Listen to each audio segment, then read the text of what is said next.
Our next story is from Thailand. It's a Buddhist kingdom, but its southern region has a Muslim-majority Malay population. This region has been home to a long-standing separatist movement and violent insurgencies.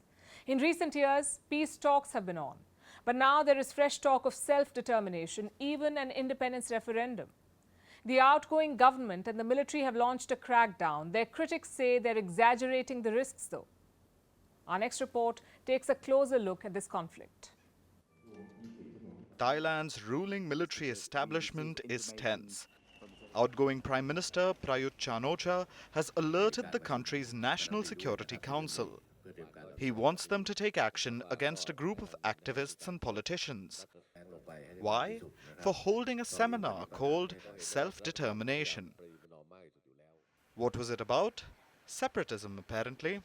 At least that's what Bangkok fears, the revival of a long-running separatist movement. This is related to a province called Pattani. It's located in the southern part of the country.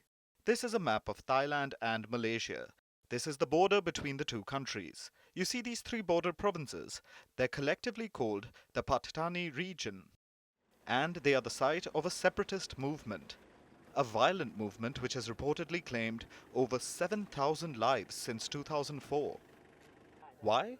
Because despite being Thai provinces, they are home to mostly ethnic Malay people. 88% of the people here follow Islam. This is according to the Thai census of 2014.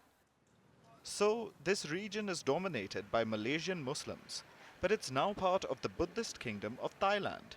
How did that happen? The short answer is the British. Malaysia was part of the British colonial empire. It was called British Malaya. The region bordered the Kingdom of Siam, the predecessor to modern-day Thailand.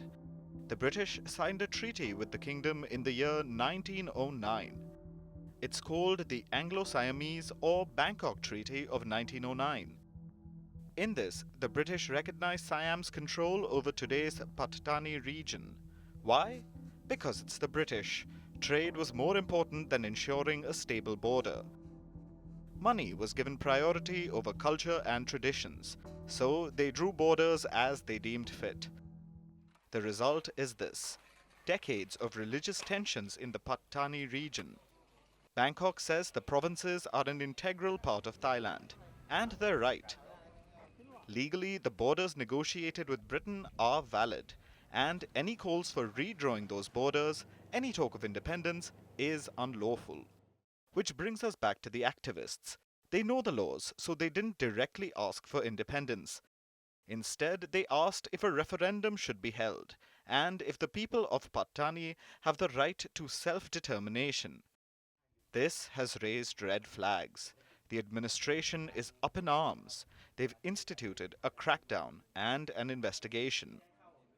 A top military commander called the summit a threat to Thailand's territorial integrity and national security. Ruling party officials want the politicians who attended the summit to be probed. These politicians have now distanced themselves from the event. Any leader who's asked says the same thing. They want to put the insurgency in the region to rest. They want peace through dialogue with separatists. That independence can never be the answer. This is a common story across the world. Britain or any other colonial power causing problems that last generations. Wherever the West had their colonies, instability persists in their wake.